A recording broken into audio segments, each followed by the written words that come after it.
Why are you muted?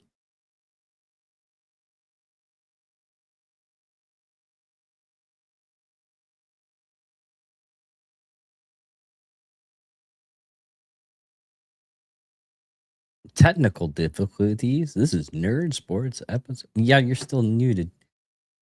Get out and come back in.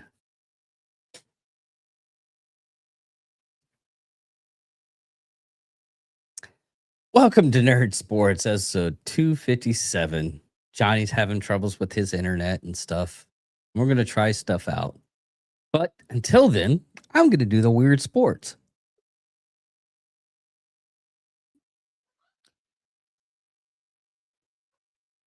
Yeah, I'm not muted. I wasn't muted ever. It was showing muted on your thing. I wasn't muted. Anyways, it's Monday night, which means you're probably sitting by your phone watching YouTube, driving in your car listening to us, or you're just watching us on replay. Either way, it's episode 257 of Nerd Sports. Ladies and gentlemen, boys and girls, angry faithful of all ages, thank you for enduring the technical hiccup that we had at the beginning of this episode. Much like Apollo 13, I hope that we that's the one major malfunction for this mission. Yeah. We're going to be Sans Mountain Man this week. He's taking care of some personal business, so we ask that you respect his request for some privacy this week. So, with that being said, we're going to start this episode, albeit very delayed, by handing things over as usual to our esteemed producer David Dickerman for this week's Weird Sport. Hopefully you can see this because this is called air racing. One of the largest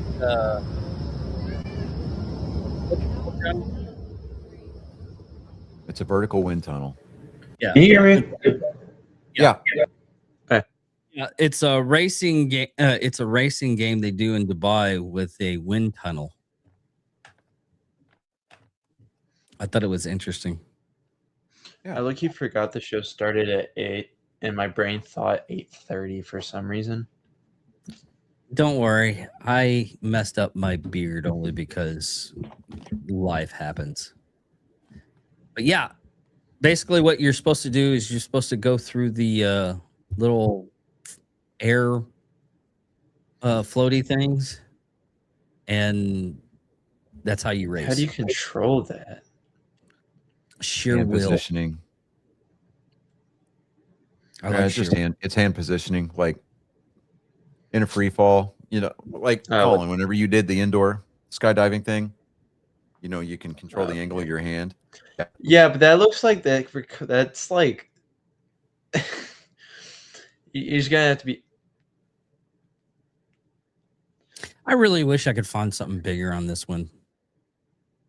Yeah, it is what it is. Okay, let me see here. Oh, there's a story I want to lead off with. Let me see here. Oh, yeah.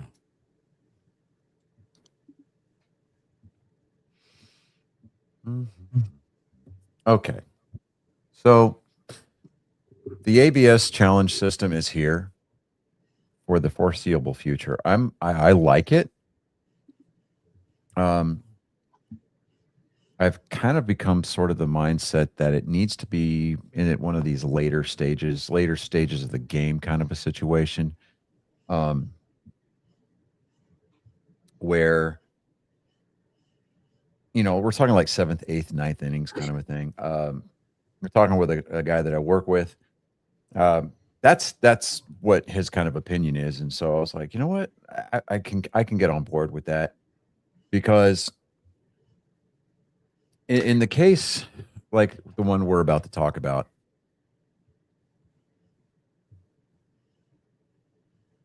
yes, my niece is at the door. Night night. Yes.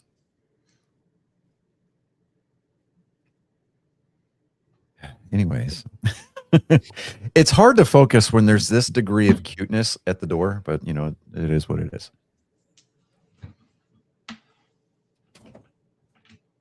And then I get the stank eye because I was referring to cuteness as my niece and didn't say hotness as far as it related to my wife. So, you know, hey, we You live and kind learn. of, Hey, you know what? That's on me. I should have been upfront and said, like, you know, this it's like sweet and sour. It's hot and cute. And anyways, so CB Buckner. I don't want to say that he's going to become the next Angel Hernandez. No, I'm not, because CB Buckner, while he has been traditionally one of the lower tier. Hello, Hello people. Hello, Evan. While CB Buckner has been, you know, not necessarily one of the elite umpires of the game, he's certainly not the worst, right? But I mean, that card on that game, he did 88.8%. right, and I'm getting there. I'm getting there. So so he had a game against the Reds, or with the Reds. He had 6 calls overturned by ABS. This is coming from yahoosports.com. CB Buckner endured a horror show of an outing during the Reds clash with the Red Sox on Saturday afternoon. Buckner, a 26-year veteran behind home plate, has been long reviled for his inconsistent application of the strike zone. Again, not elite. Yeah. But definitely not one of the worst, right? But his strike zone is inconsistent at best. Now, on Saturday, he found a willing dance partner in the form of a newly minted participant in big league contests, the automated ball strike system, right? Buckner saw a myriad of calls flip at the Great American Ballpark. Suffice to say, his struggles had the baseball world talking. With that, here's a look at Buckner's hellish display in Cincinnati. He struggled to find the strike zone on Saturday night, missing his spots with increasing regularity. All told, he missed 6 calls, posting an overall accuracy rating of 88% per the umpire's scorecards. That was well short of the 92% he flaunted during last year's regular season. Now, in years past, Buckner's error would go unchecked, vanishing into the abyss as batters stood at home plate dumbfounded. But the ABS system, however, was designed to be a bulwark against strike zone discrepancies. Yeah. Bulwark is just a basically big fancy word for deterrent, right? On Saturday night, he found a worthwhile target. It found a worthwhile target in Buckner. Buckner saw 6 of his 8 efforts overturned, many of which prompted delight from the Reds faithful. No moments proved as memorable as Buckner's toils against Suarez, Inigo Suarez. The Cincinnati slugger was rung up after seeing a pitch whiz past his shadow on a 1-2 count. Suarez tapped his helmet to challenge the call. Moments later, it was overturned. Just like, wow. One pitch later, Buckner appeared to send Suarez to the dugout with another strikeout. Suarez challenged the call. He was proven right once more. Now, CB Buckner, a member of a major league umpiring crew since 1999, had 8 calls challenged and a whopping 6 overturned, including that sequence. Yeah, I mean, the first half, Kansas City Reds didn't have any more talent. Hey, they're not the Kansas City Reds. It's the Cincinnati Reds. Okay, the Cincinnati Reds. They lost all their checks, like almost like the last couple of part of the games, and some of them like were ready to check the ball, and then they were just realized, oh yeah, we already wasted all of ours. That's why I think it doesn't. They should like add in like every third inning 2 more. No, the system that they've got in place now works. Now, will we see tweaks to it? Absolutely. But I'm pretty sure and this is just my realm of thought, and Johnny will disagree with this entirely, is pretty soon all you're gonna have is you have the back the umpire in the back. You're just gonna have an earpiece telling him it's a ball, it's a strike, and I think that's actually a little bit better. That would negate every effort that baseball has made to speed up the game. And they're Because only if you're waiting, because you think about it, you're going to have a delay, right? No, you're gonna have I don't think they're just gonna. David, technology exists today the way that it works. There's going to be a delay. Okay, whether it's a 1 second delay, a 2 second delay, or even as far as a 10-second delay, which the network TVs use, so that way they can hit the the bleep button in time on live TV. Okay, you're going to have a natural delay because the signal's got to get from whatever ballpark they're playing in to the competition office, the review office in New York. The New York umpires are going to have to sit there and make those calls, and then they're going to have to send the signal back to that ballpark, at which time the umpire is going to get that ruling. That's going to slow the game down. Okay, and then at that point, what's the point of having an umpire back there at all? The only reason why you would have that there would be the umpire would be checking to see if the guy made it to home plate or not. With the logic that you're employing, why not just use the overhead camera to make sure to see if a runner is safe or not at home plate? Because with the logic that you're employing, you might as well just take the umpires out of the game altogether. I think that would be a grave misjustice to the game. I really do. No, you take the umpires out of it, and I'm not saying take all the umpires out of it. Well, I mean, you might as well, with the logic that with the rabbit hole that you're going down. It's a slippery slope. The ABS system, the way that it is in right now, they proved that it works. Last couple of years in the minor leagues. Okay, this is the first run on the major league system, on the major league side. Okay, live regular season games. They've had the opportunity to use the ABS system the last couple of years in spring training. All right, and even last year, I think they tweaked with it a little bit during the All-Star game. But that was like, I thought you said that they always have like a New York overhead looking at. That is when they challenge a call at a out or safe call, or they challenge whether or not a ball actually hit above the yellow line for a home run, or so when you see a call being made on the field, an out or safe call on the field, they always look over at the dugout and you see the manager holding up a hand, right? And he's like, hold on. And if he goes like this, he wants them to take a look at it. And if he goes like this, that just means go ahead and play on. All right. That's those calls are being watched or being replayed in New York. And you see how long it takes those to get reviewed. Okay. The ABS system, it puts a regulation strike zone right there at home plate. Okay. And they can use that. I mean, they can get instantaneous returns on that call or on that review, whether it was a ball or a strike, and they can even show you how much it missed by. Okay. There was guys that were getting their calls overturned over 0.1 of an inch. Yeah. Okay, we're talking, less than a quarter of an inch. It was in the strike zone, though. Yeah, I get that. Okay. But this, again, it's a very slippery slope that we have to contend with, because at a certain point, if you allow just everything to be challenged and then eventually everything becomes automated.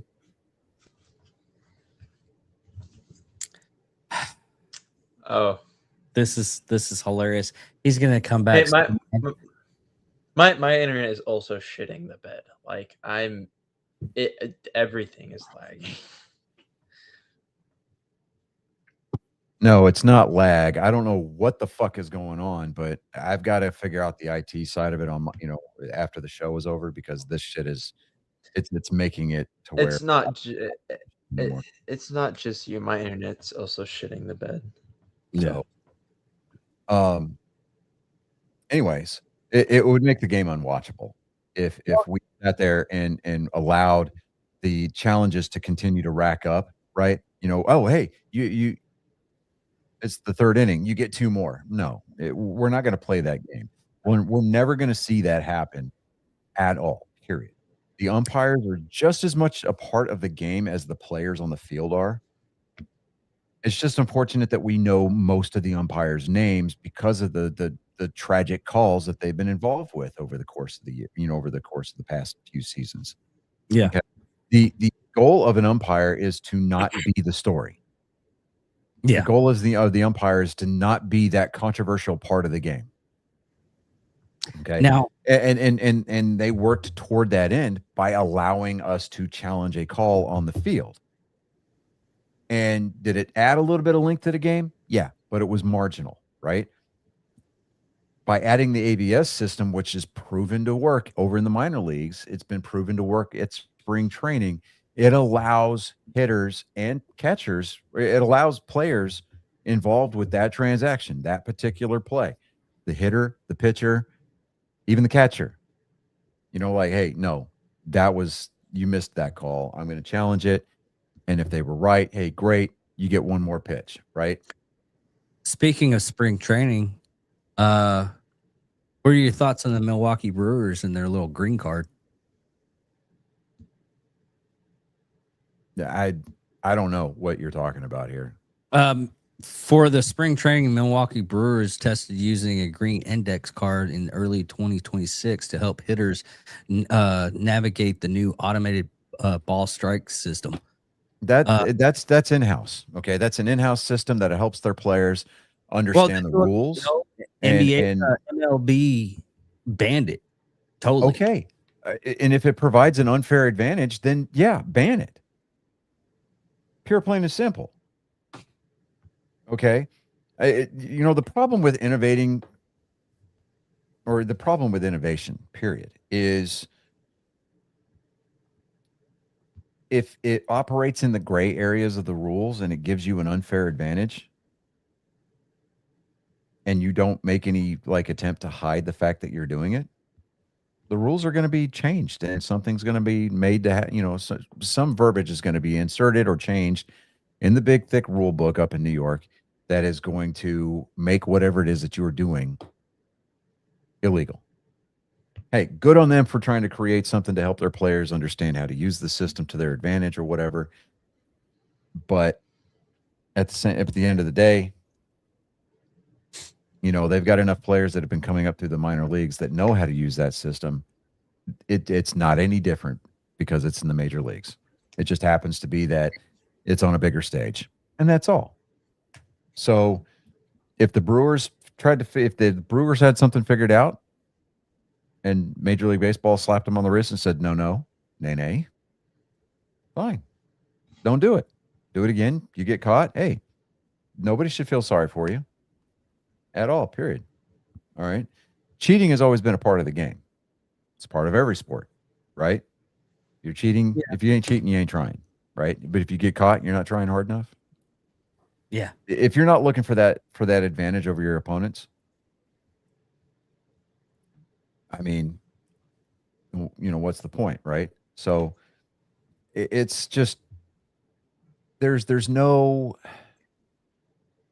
rhyme or reason for us to extend the length of the game after they've gone to painstaking lengths to shorten the game.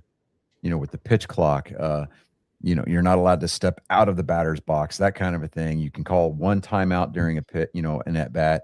The pitcher can only disengage, I think, 2 times to check a runner per at bat. So that helps speed up the game because I can't, I remember very vividly watching games on TV where, an inning would go 30, 45 minutes because the pitcher is, keeps throwing down to first base, trying to pick a runner off or hold a runner close because he's more worried about, hold on just a second. No, I got that. All right. Anyways, where was I at? Okay, so I mean, if you're going to shorten the game, great. I love the way that the game is now. Okay, it's just part of the rules. Okay.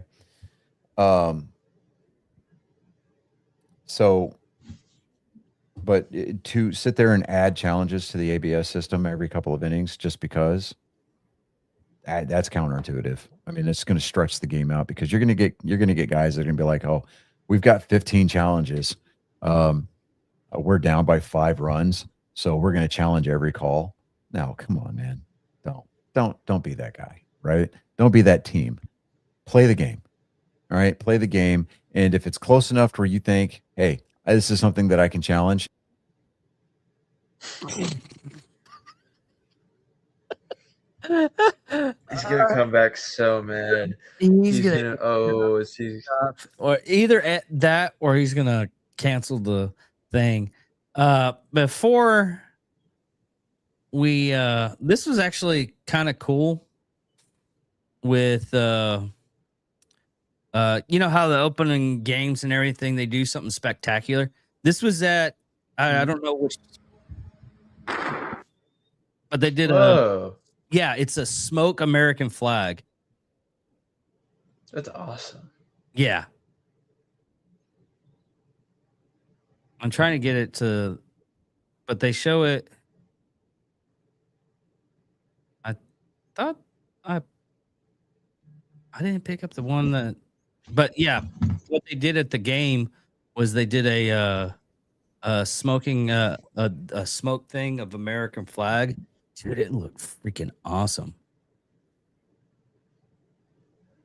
Oh, here we go.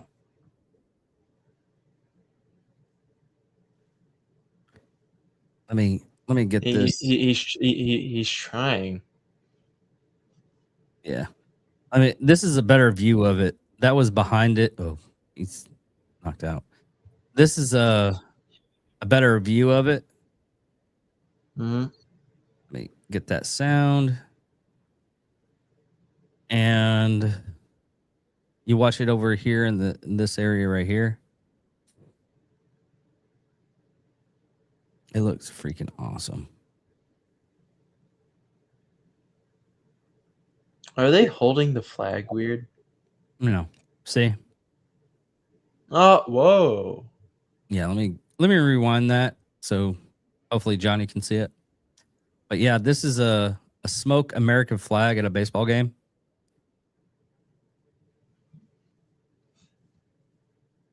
There we go.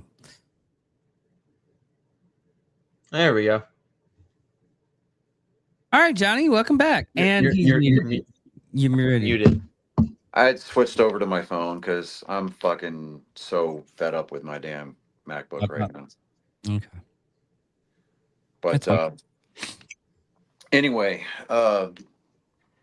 yeah, no, it to me it's counterintuitive to add a ton of or challenges to a system that is designed to bring accuracy to the game, a game that has been intentionally shortened. So no, I can't justify that theory at all. That's fine.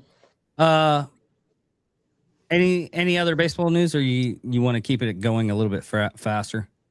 No, see here, I'm looking. There's no. I mean, it's the beginning of the season. Yeah, so I mean, there's not a lot there. I know that Boston is up the road right now playing the Astros. They're trailing 4-0 right now. So I don't know. My streak of seeing the Red Sox play live, I think, is going to end this year unless I catch them up in Arlington. So I don't know. We'll just see. The other thing that I thought was kind of cool was the the Texas Rangers pitcher. It's like at the end of the spring season, they hired him, and they told him on the mound. I thought that. Yeah, no, yeah, it was just hey, dude, you made the roster or Yeah. made the opening day roster. I mean that's cool and everything like that. I mean, you see stories like that all the time. So it's every team's got a different way of doing something kind of extra cool. And I mean, hey, good for that kid. Congratulations on making it to the show. But uh, I don't know. It's where I mean, it's going to be a long 162. So Yeah. but I'm actually very down for a short show tonight. So there's no really football news out there at all. There's golf news. Yeah, but I don't want to talk about Tiger Woods. That bad? Yeah, I just don't want to talk about Tiger Woods. Oh, man, I had a video ready and everything. I mean, he wrecked his car. He's got a drinking problem. Everybody knows that. Yeah. Okay. I mean, to me, I mean, I like Tiger Woods. I'm a Tiger fan. Don't get me wrong. I mean, what he does in his personal life, that's his business. I mean, he makes bad decisions there, but the guy was an absolute legend on the course. Okay. I mean, his on course performance, does it give him a pass on doing crappy things in private life? No, it doesn't. You still need to conduct yourself like a responsible human being. I mean, he makes a mistake, and there's no reason why we, an amateur show at best, needs to go over, and rake him over the coals any more than people like Stephen A. Smith have. So I just Here's one little tidbit on it though. okay. That I was looking at because I was looking at a little. I know John Daly is like a heavy drinker too, because he'll smoke and drink on the field while he's playing golf, and he has a really good record. He's only been like arrested once for public intoxication because he was asleep at a Hooters. So I was like, I was surprised. I was a little tidbit that I was like really surprised. It's apples and oranges. I mean, really, John Daly's been doing that for a lot longer than Tiger Woods has. Yeah. Okay. So, really, it's exactly that. It's apples and oranges. I mean, the guy made a mistake. Okay. So what? All right. It's far from being chronic like Patrick Mahomes Sr., or Junior or whatever, Patrick Mahomes' dad, he's always fucking getting arrested around the Super Bowl for drinking and driving. Yeah, that's true. So it is what it is. I mean, last year or during this past Super Bowl when he got arrested, you can go back and watch the tape. We didn't even mention it back then. Yeah, because it's for me at least, it's a non-news story. So, I mean, it's filler at best, and it's not one of those situations where I feel it's something that we need to harp on. But that's me. But NASCAR.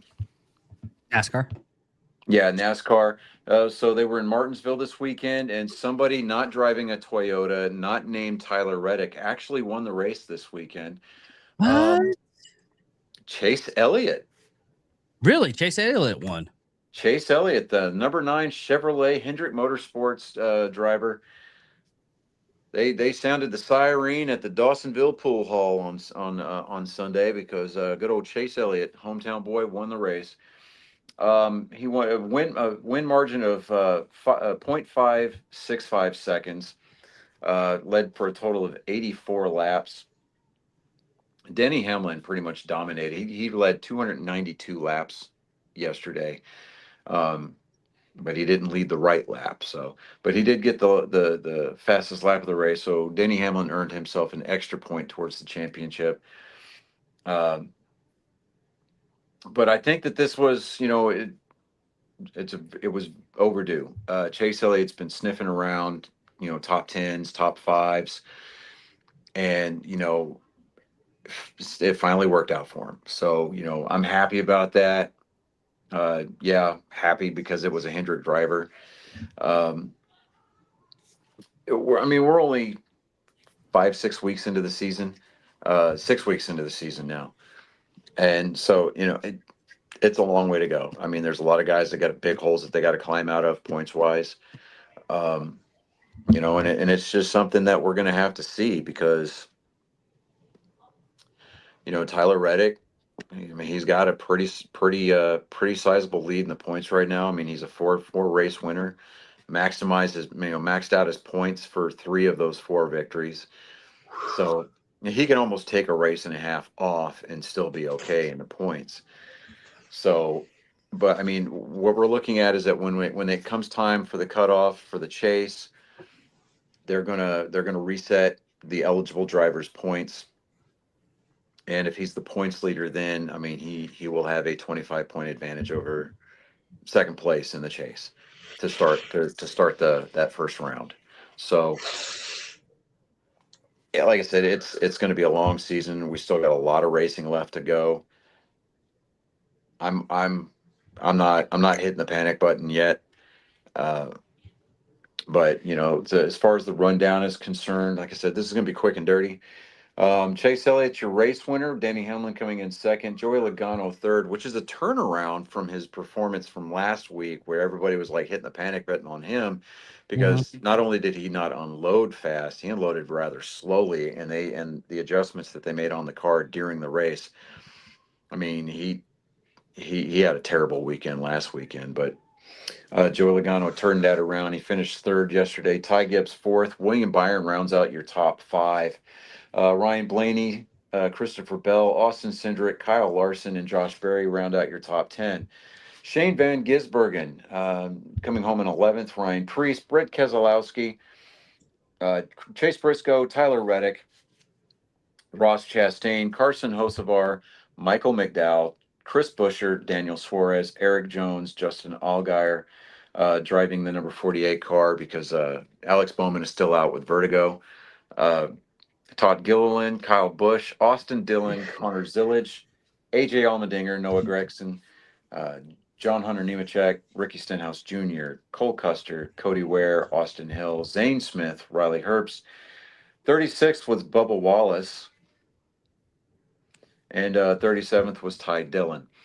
Next week is Bristol. It is a Sunday night race, the 12th. Actually, so they're going to take the Cup guys are taking Easter weekend off. So the O'Reilly or the O'Reilly Parts series guys, the next series down, I believe they're racing next weekend, but the Cup guys are taking Easter weekend off. So the next Cup race isn't going to be until Sunday, April 12th. It's a 2:00 Central Time start. It's the Food City 500 from Bristol Motor Speedway. 500 laps for 266.5 miles. It is the last great Coliseum on the face of the earth. Some pretty memorable finishes at Bristol, but it's going to be on FS1. It's going to be broadcast on PRN, which is the Performance Racing Network. You can catch the race also on Sirius XM Channel 90 in your car or on your mobile device. And your driver feeds, as usual, are going to be on HBO Max. A little bit of nerd stuff. I know that we went over it last week, but man, I'm telling you, Project Hail Mary has been kicking ass at the box office, dude. Oh yeah, it has. Yeah, have you not seen it yet, David? I was gonna go Sunday, then life happened, and it wasn't this that life happened. I was just totally distraught the entire day because I had upstairs neighbors that were arrested. I had a massive headache that I was trying to get rid of. Mm-hmm. I tried to. Then after all of it, I was like, okay, let's get rid of. Let's trim this beard down. And I went, eek. I'm like, well, I guess I'm shaving half my beard because I made a mistake. And I had, like, I literally looked at myself, was like, why did it take so much off? And You I didn't looked. put a guard on there.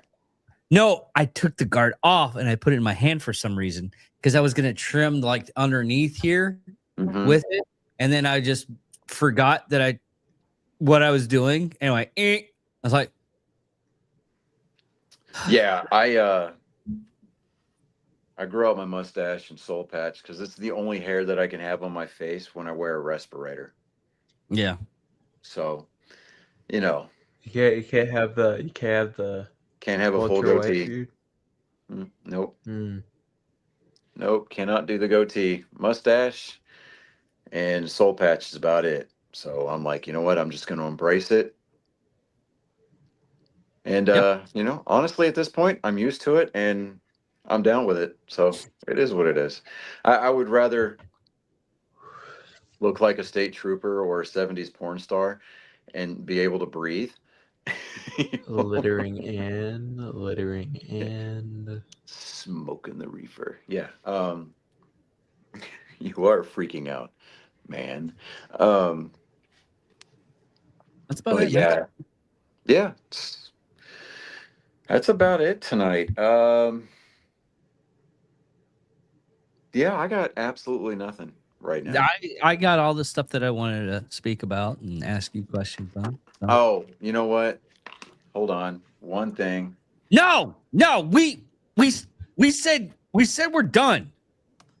We're not having this. Every time we're about to close shop, someone comes up with an idea and we end up like 30 more minutes. No, it's going to be real quick, and the only reason I'm going to do this is because, well, it's relevant and people are paying attention to it. March Madness. We are down to the well, we were down to the Final Four. The championship game is supposed to be taking place on the 6th. No, we are in the Final Four. So, on the men's side, you've got number 2 UConn facing off against Illinois, not Illinois, but Illinois. And on the other side, you've got both number 1 seeds, Arizona and Michigan, facing off. So the winner of those two games are going to play each other for the championship on April 6th. Now, as far as let me see here, women's. Yes. Official bracket. Come on. Here we go. Let's go. I just need to shut my computer down and reboot everything Yeah. because I'm guilty of just leaving it on and walking away from it, for a week, a week at a time. We are also we're not in the Final Four completely yet. The On the 3rd, you've got 2 number 1 seeds. You've got UCLA and Texas facing off for a chance at the championship to be played on the 5th. And UConn is waiting for the. Let me see here. UConn is waiting. Who are they waiting on?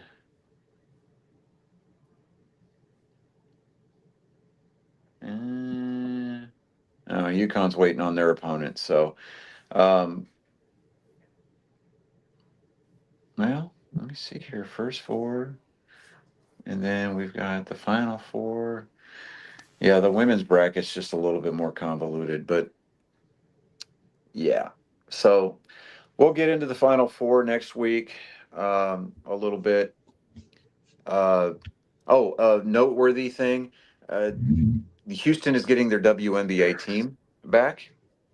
The Furtado family bought the Connecticut Sun for $300 million and have said that they are going to bring women's basketball back to Houston. No one I'm knew all it. for it.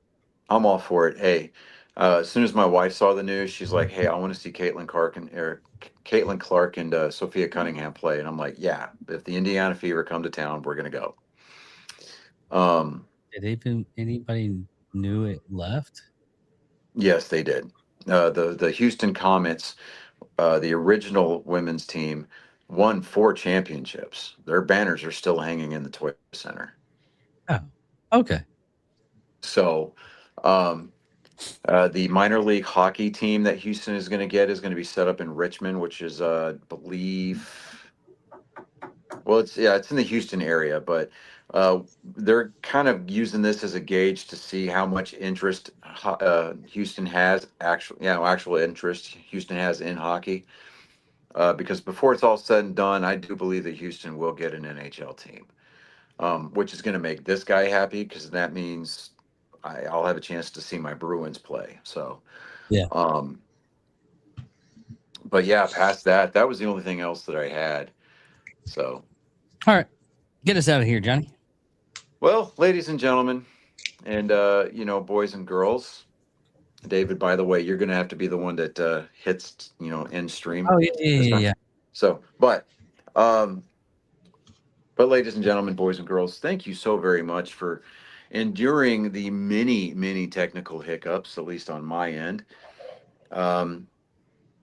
This is episode 257. So come back next week, same bat time, same bat channel, for episode 258. I will be dog tired when I come into that episode because I'll be getting off of a 12.5 hour shift, just a mere 2 hours before showtime. So literally, I'm gonna clock out, shower, hop in the car, drive an hour home, and grab some food to throw down my neck just in time to come in and see y'all smiling faces. So You shower at work? yeah, because I don't want chemicals in my car. That's fair. So, but anyways, this is the part of the show where we turn on the ugly lights and you get to see that the woman that you've been hitting on all night looks like a pterodactyl. You don't have to go home, Felicia, but you can't sure as hell stay here. I am Johnny Skelton. I'm David Dickerman. I'm Collins Gillen. And without further ado, we'll see you next week.